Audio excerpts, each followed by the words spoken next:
Rapaz, eu perambulava pelo campus da UFES. Aí uma vez eu encontrei com o Pandini e tal, e depois encontrei de novo, aí a gente ficou amigo, né? A gente tinha letras de músicas, a maioria era punk, né? 4 acordes e tal, e ali a gente vociferava a nossa insatisfação, revolta, tentativa artística, ou qualquer coisa que o valha, né? Eu e o Pandini nos identificamos bastante, né? A gente tinha uma marca. A gente chegou a fazer, por exemplo, Dornelles, o cara que tomava pico na pica. Era uma história em quadrinho, imbecil. Estou dizendo que nós sejamos imbecis. Nem estou dizendo que nós não sejamos imbecis, mas assim, nós queríamos fazer as coisas. Isso é altamente potente, entendeu? Era uma maneira de se expressar, né? E Adolfo vivia falando, a gente tem que montar uma banda, tem que montar uma banda. E Pandini não suportava não ser músico. Na verdade, eu confesso para vocês, os estudantes de comunicação naquela época não suportavam não ser músicos, não suportavam não ser cineastas, não suportavam não ser... E aí o Pandini veio com essa história e tal, e botou o nome de uma banda. Eu tinha um problema de coluna e fiz o trocadilho, né, do dose para leão, a lordose para leão, e falei, ó, agora você já pode criar a banda, porque agora você já tem o nome da banda.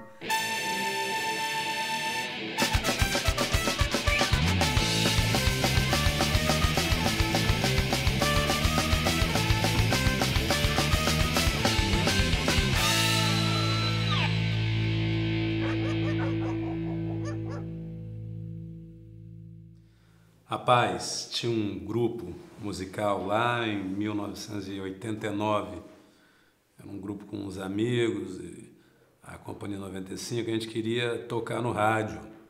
Adolfo e Alex Pandini tinham um programa de rádio lá acho que era Guarapari FM, e aí Adolfo apareceu com uma fitinha do Dead Kennedys, uma fita de 90 minutos, e era o disco Dead Fruit for Rotten Vegetables. Ele falou, eu quero fazer uma banda nesse estilo aqui.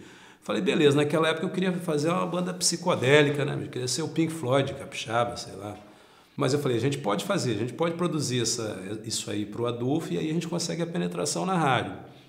E aí nós fomos fazer aquela banda imediatamente, as músicas foram feitas ali onde a gente ensaiava rapidamente, e com 5 músicas prontas nós fomos tocar no aniversário da Rádio Cidade, em troca da possibilidade de tocar no rádio, né?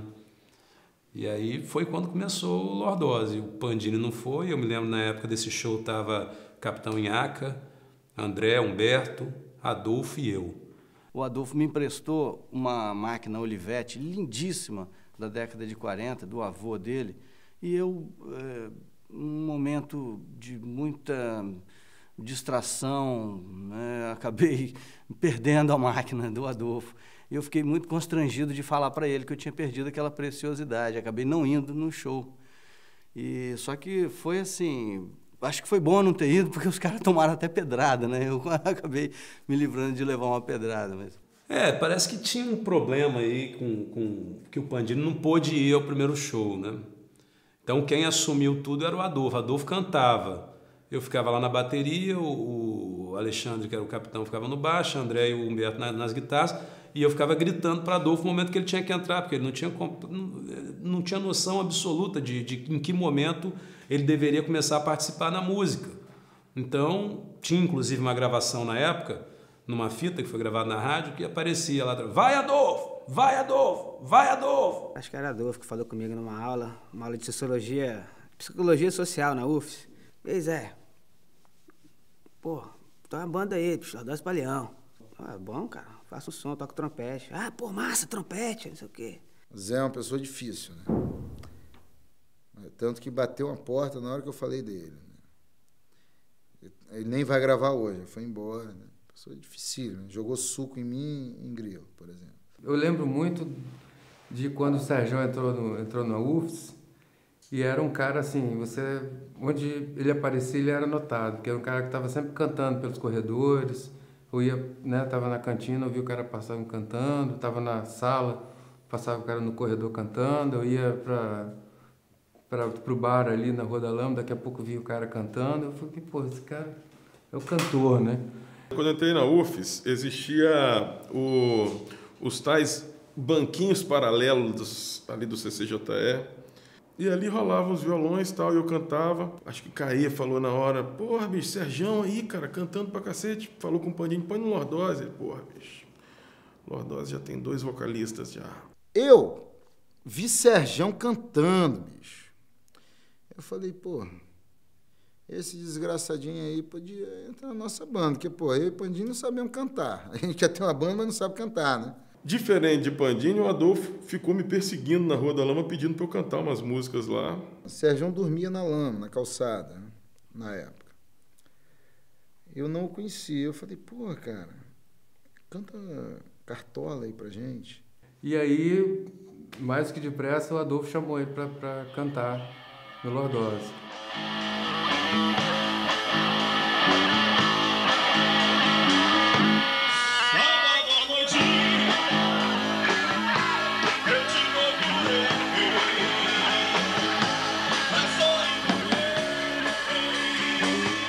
E aí, em 1990, 91, agora me falha a memória, acho que 91, Adolfo, um certo dia, ligou para as pessoas, cara. Não, a gente precisa se reunir, vai ter uma reunião na casa do Serjão, tem um projeto aí, uma banda e tal.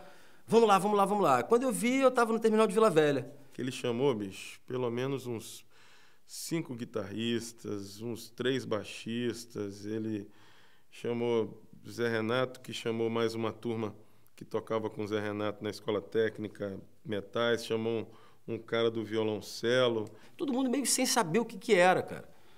Enfim, chamou acho que todos os músicos que ele conhecia para essa reunião para formar o Lordose de fato, né? A gente foi para casa do Serjão, que já estava na UFES, Zé Renato também, e o Adolfo falando, não, nós vamos criar uma banda, mas todo mundo sem entender, o cara do violoncelo, assim, o que eu estou fazendo aqui? Muita gente achou aquilo uma palhaçada, foi se irritando, foi vazando daquele encontro, e rolou uma espécie de seleção natural, assim, né? Ficaram só aqueles que suportavam a maluquice de Adolfo. Era o Rossini na bateria, o Sandro Calcinha, Sandro Costa no baixo, André Moreira, irmão de Zé Moreira, na guitarra, Zé Renato no trompete, Serjão nos vocais, eu e Adolfo gritando, né?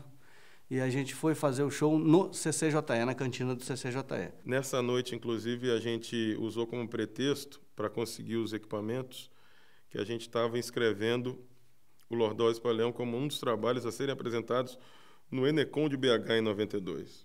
O professor não emprestou o equipamento que a gente queria.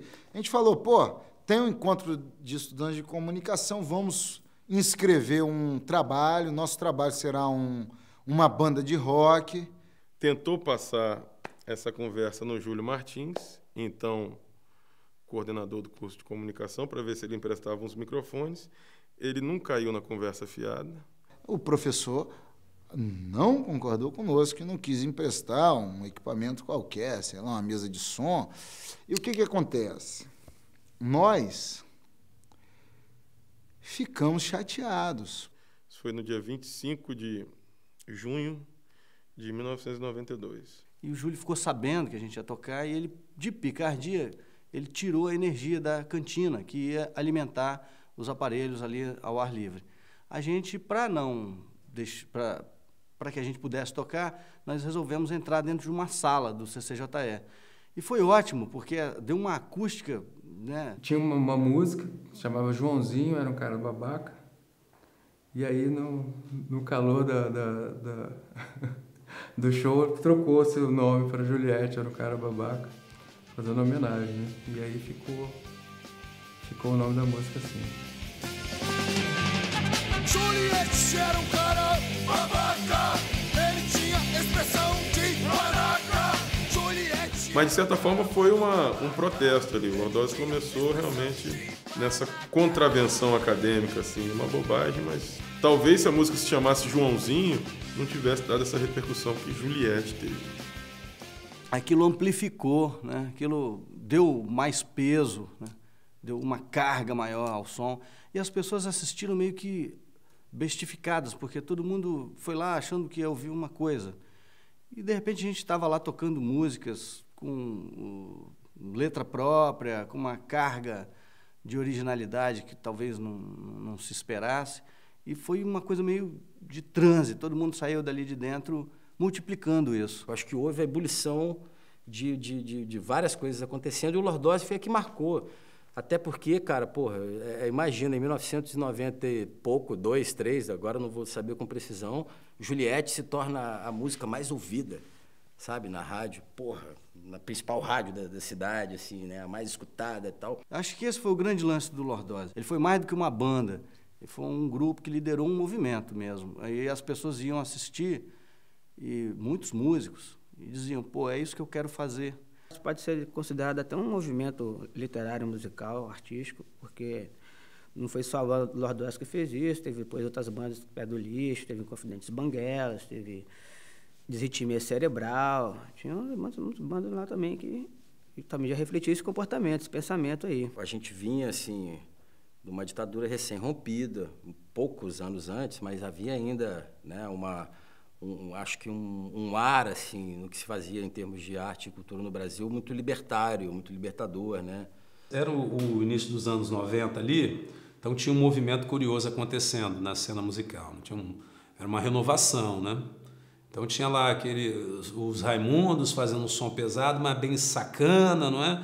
Tinha lá aquele pessoal de Recife que vinha com um apelo social mais forte. Tinha aquela galera do Rio de Janeiro, que é o Planet Hemp, que falava lá em 91 da questão da descriminalização. E aqui no Espírito Santo também estava começando a crescer um movimento, né? Um movimento bem particular. Início dos anos 90, né, onde havia uma mentalidade um pouco que revoltada contra a indústria cultural, que já estava massificando muito os meios de comunicação, né? Impondo regras e comportamentos de uma forma nunca antes vista, que a galera resolveu um pouco que contrariar esse comportamento que estava sendo imposto, principalmente da parte dos Estados Unidos para o Brasil, né? Aquele imperialismo americano no auge, sendo que o Brasil já tinha entrado na nova democracia há pouco tempo. Então, o Brasil não estava meio sem identidade naquela época, né? Então, acho que assim, havia uma ansiedade muito grande de apreender o mundo, de todo mundo, né? Os poetas, artistas plásticos, cineastas, enfim, quem estava fazendo cultura e arte naquele período ali, quem estava tendo alguma proposta estética, filosófica, artística e tal. Eu acho que vivia um pouco essa mistura do amadorismo, porque, né, se hoje o cenário é árido, era muito mais, né, em termos de tudo, de apoio, de espaço, de interconexões e tal. E, cara, por outro lado, assim, uma vontade muito grande de encontrar uma linguagem própria, uma cara própria, um sotaque próprio e mostrar isso para o mundo, né? Parece que tinha tido um hiato entre o início dos anos 80 e o dos 90, como se todo mundo estivesse ensaiando ali para reaparecer nos 90. E o Lordose reapareceu nessa cena do início dos anos 90 e foi muito bem acolhido na universidade, né? A universidade estava extremamente anárquica em 1990. E isso foi muito bom para o Lordose, porque o Lordose era um grupo anárquico. Então ele foi muito bem recebido por essa comunidade. Era um momento de efervescência cultural ali na Lama, em Jardim da Penha, né? Então o que acontecia é que o grupo apareceu num momento em que a comunidade estava receptiva. Acho que a universidade era menos elitista nesse sentido, menos seletiva, né? Você queria entrar dentro da universidade, você entrava dentro da universidade, fosse estudante ou não. Aí ergueu-se aquela grade ali, acho que quem não é estudante tem medo de entrar na universidade hoje. Então, acho que aquele momento ali coincidiu, acho que não só na UFS, mas que no Brasil inteiro, em todos os meios intelectuais, universidades, academias, que a ideia era por si conhecer, né? Vamos nos revelar e não revelar os outros, né?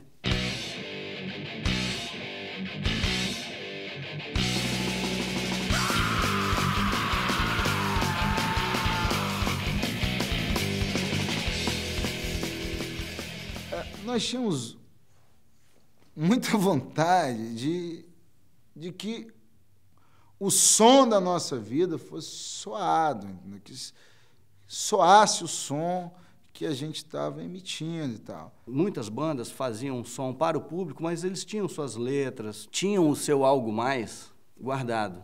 E de repente falaram, pô, eu vou colocar isso na rua. Eu vou ser protagonista de mim mesmo. Isso que eu achei que foi legal no Lordose naquele momento. A juventude local criava música autoral e essa música era compartilhada pela sociedade, pela geração. Era muito difícil fazer música, né? Muito difícil fazer música por conta da tecnologia, por conta da divulgação, e muito por isso a gente tinha esse universo limitado. Tinha a máxima lá, né? Não me lembro quem foi que inventou. Somos famosos na lama, né? Na lama a gente era bem famoso, mas ali era o nosso universo, na UFES, na lama. Era dali que ecoava o rugido, né? Então o rugido ia até onde pudesse alcançar com a tecnologia que se tinha na época e com a capacidade de pulverizar esse rugido que a gente tinha na época. Pô, cara, a gente tinha demotape. Pra você gravar uma demotape, você tinha que juntar um dinheiro absurdo. Quem estudante vai ter dinheiro? Ele não tem dinheiro para comprar cigarro, pô. Vai ter que tomar 3 cervejas. Quem fica bêbado com 3 cervejas? Aí a galera bela. Não tinha o clima de shopping center que tem hoje, sabe? Isso é importante também. Talvez hoje não nascesse um Lordose, né? De certa forma, todo mundo sabia onde queria chegar. Existiam os caminhos já prontos. Você tem que ir numa gravadora, você tem que ir na MTV, você tem que ir ali, você tem que ir acolá. Existia uma fórmula de sucesso. Hoje em dia eu acho que isso mudou. As gravadoras quebraram, a MTV acabou, as rádios não têm esse poder de penetração tão grande quanto tinha e de emplacar sucessos como tinha na época. É aquela história. Todo mundo hoje, quem quer, faz música. Mas quanto maior a quantidade, diminui também a qualidade. Não só a qualidade, mas diminui o comprometimento. Eu acho que antigamente as pessoas eram muito mais comprometidas com sua sonoridade, com seu som, não desistiam dele, justamente porque a toda hora pintava uma esperança, emplacamos uma música numa rádio. As pessoas conseguiam enxergar os degraus, né? Os degraus da sonhada fama. Hoje em dia, bicho, esses degraus viraram uma roleta russa, né? Você não sabe mais que conquista é uma conquista para, de fato, você acontecer. O momento mais importante é o momento que você vive, né? Não vou ser saudosista, né? Eu tenho certeza que aquela galera que fez a música no início dos anos 80 lá, o grupo Tório, o Pó de Anjo, eles acharam que o grande momento teria sido aquele. E a gente do Lordose, ou do Manimal, do Pé do Lixo e dos outros grupos que tocavam naquela época, nós tínhamos certeza que o momento seria aquele. Eu acho que essa renovação é o processo que vai acontecer. Os grupos que estão produzindo hoje, eles têm a certeza que o momento é esse. Com uma diferença, né? Naquela época a gente imaginava que poderia ser contratado por alguém, que alguém pudesse fazer alguma coisa pelos grupos. A gente entraria com a nossa capacidade artística e alguém entraria com a capacidade de mercado, de comercial, né? Hoje não, acho que os grupos de hoje eles gozam de um benefício que é a possibilidade deles se promoverem e de utilizarem as mídias diferenciadas que existem, né, para se promover. A gente era jovem de uma época em que o shopping center não dominava a cena urbana da cidade. E às vezes eu tenho a impressão de que há 10 anos atrás havia uma movimentação maior, né? Talvez por alguns eventos de AD, enfim.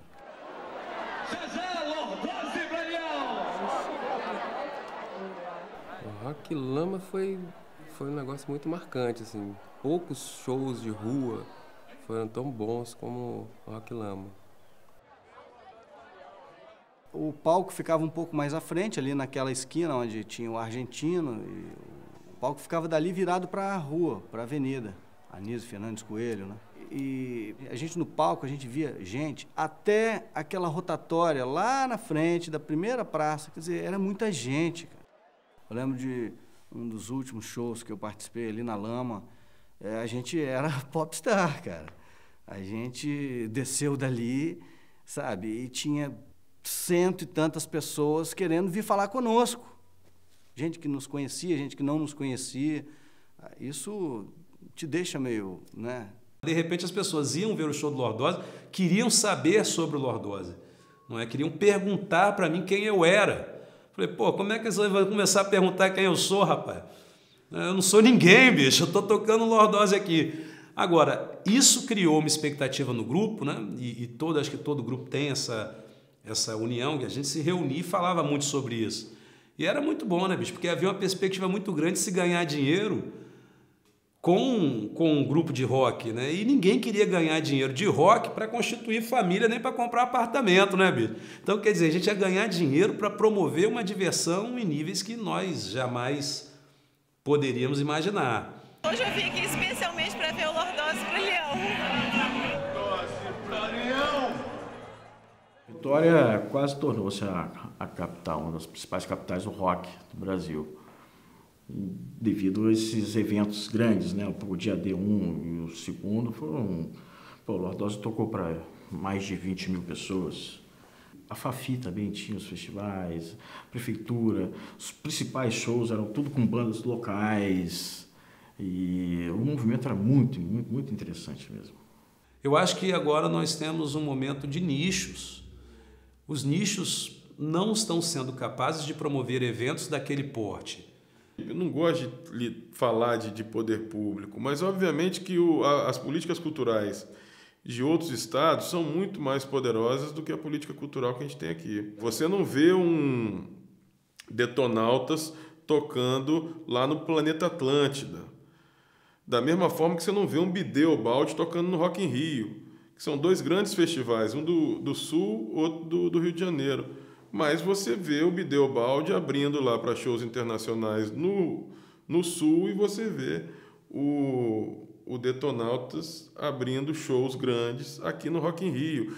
Então, de certa forma, os grandes eventos, não só de iniciativa pública, mas de iniciativa privada, os grandes eventos valorizam a cultura regional através dessa política aí. Eu acho que isso nunca teve no Espírito Santo. Os eventos maiores que aconteceram aqui, como o Dia D, eram eventos só de música do Espírito Santo. Um evento que podia ter feito isso, por exemplo, era o Festival de Alegre. Festival de Alegre, um monte de atração nacional, top of mind, da música pop, e você nunca a música do Espírito Santo foi tratada com respeito ali. Entendeu? E era uma oportunidade, da mesma forma que no Rock in Rio, no Festival de Fortaleza, era uma oportunidade de ali se jogar a luz na cena musical do Espírito Santo. Várias bandas juntas alegravam a vida dessa cidade à noite, entendeu? Nos finais de semana. E eram pessoas daqui, de Vila Velha, de Cariacica, sabe? Isso dá uma sensação de pertencimento muito grande. A gente se sentia dentro da nossa terra, entendeu?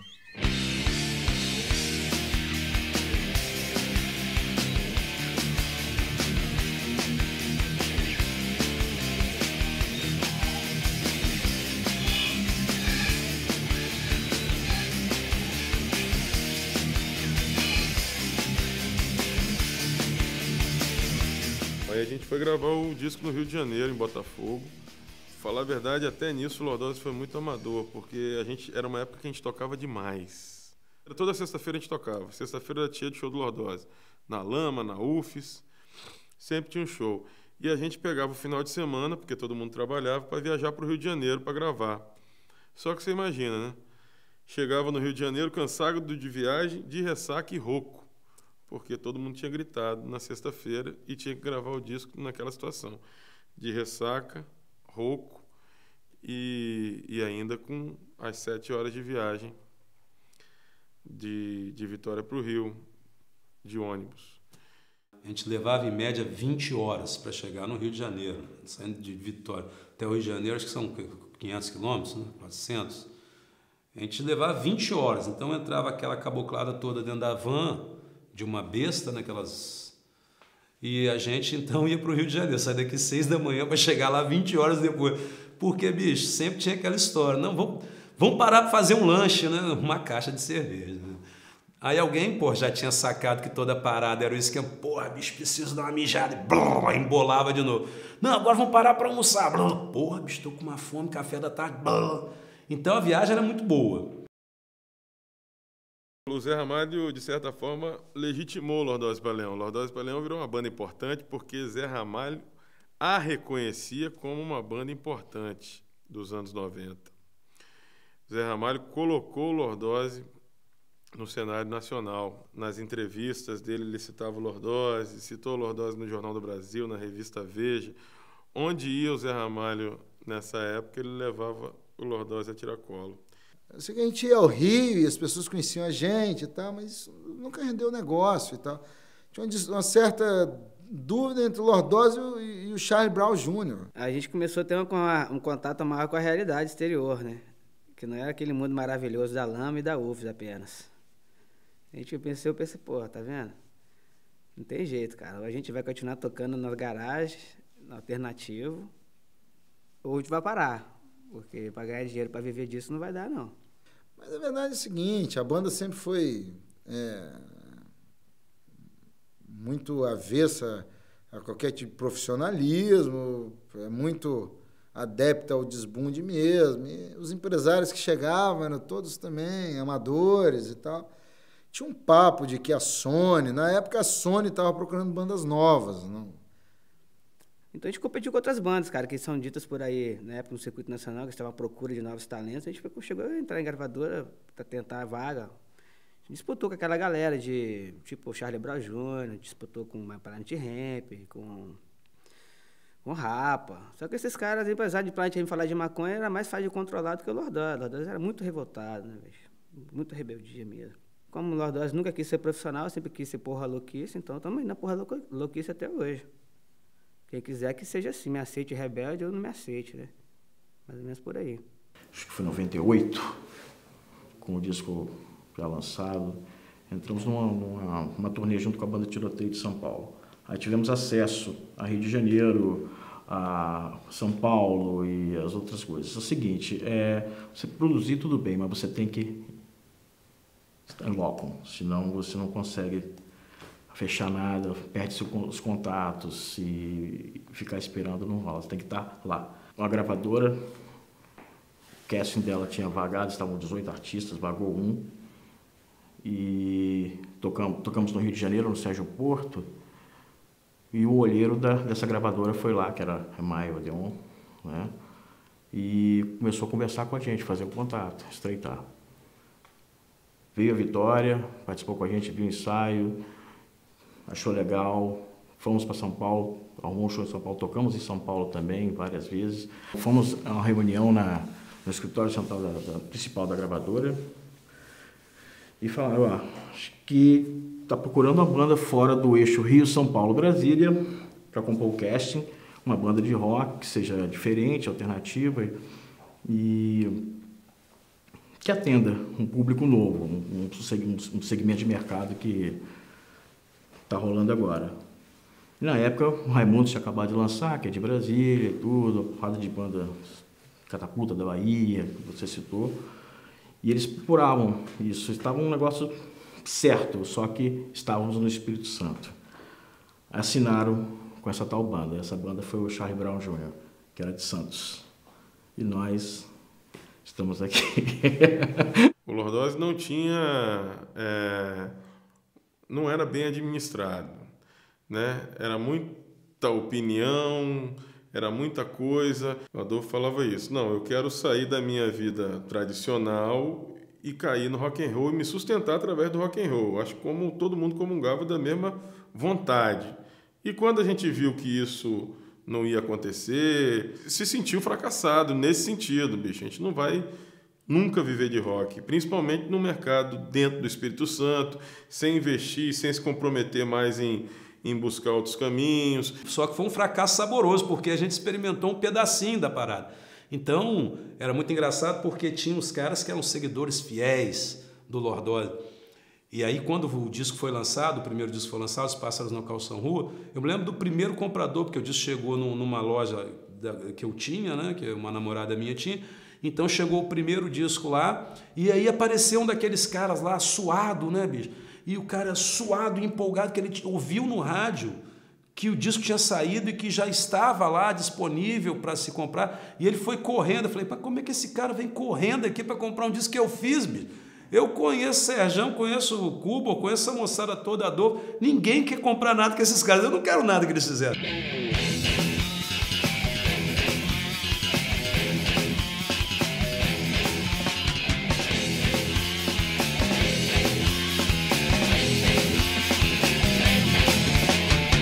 Ouça a explosão que vai haver em São